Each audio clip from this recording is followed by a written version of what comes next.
crossroads where statesmen hashed out consequential decisions, and a company that created jobs and helped workers support their families. And our distinguished colleague has spent his career continuing both those things at an even greater scale.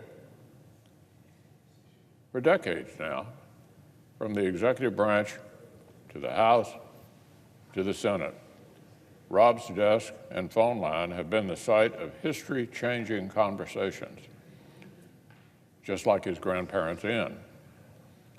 And he's worked to create a national climate where millions more Main Street entrepreneurs like his father can literally lift up workers and communities. Now, I suspect that from time to time, Rob's felt like law, economics, and policy may not be so different from grinding paint off rusty trucks. But the gifts and talents that our friend commands have been making an impact, an incredible impact. Our future colleague was such a top-notch lawyer that he wound up as a young associate White House counsel and then director of legislative affairs for President Bush 41. Then, such a whiz at the legislative process that his Ohio neighbors sent him back to Washington as their congressman. Then, such a leader on economic policy that President Bush 43 made Rob U.S. Trade Representative, and then turned around and asked him to run the Office of Management and Budget. So no wonder Rob fit right in and hit the ground running when he came to the Senate in 2011. Sometimes our friend even fit in a bit too well. See, Rob has a great talent for impersonations. He spent several presidential cycles impersonating some of our prior colleagues for Republican tickets debate prep. Rob's talent became such an open secret that during the 2000 campaign, Joe Lieberman joked he was going to start dispatching Rob to handle campaign stops in his stead. But the real reason for Rob's impact are his deep knowledge, his work ethic, and his passion for finding his way through the thick of each consequential issue. Our friends that focus on growth and prosperity landed him at the center of the most consequential tax reform in a generation. Rob spearheaded the complex overhaul of international tax policy that passed as part of the 2017 tax bill and helped unlock a literal tidal wave of growth, reinvestment, and job creation. Spent long nights securing huge bipartisan wins on infrastructure policy, not unlike how Ohio statesmen 150 years earlier may have discussed internal improvements around a wooden table at the Golden Lamb.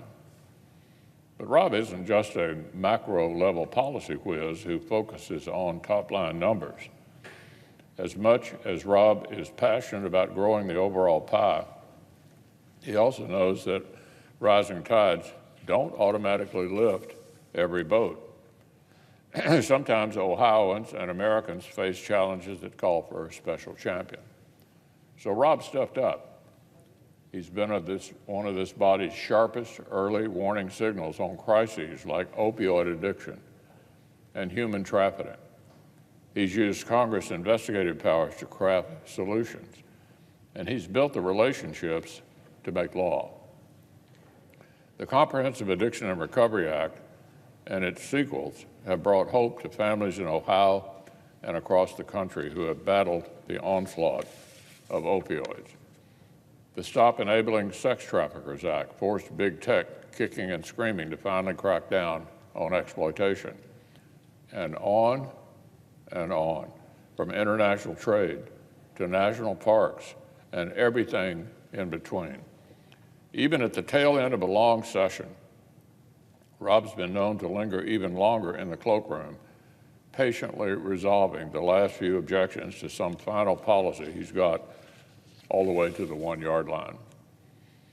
But even when you get results at this scale, even when you leave Ohio and our country a better place, late-night policy vigils eventually lose their luster when you've got an even more appealing home front. We know Rob loves public service, but we also know that even that passion comes second to his beloved wife and partner Jane and their 3 kids, Jed, Will, and Sally, who I know Rob considers his proudest accomplishment of all. For years, Washington and Ohio's great gain have been their sacrifice. So while the Senate is sorry to lose our friend, we can't be too upset that we now have to repay the favor. So Rob, congratulations on your outstanding service.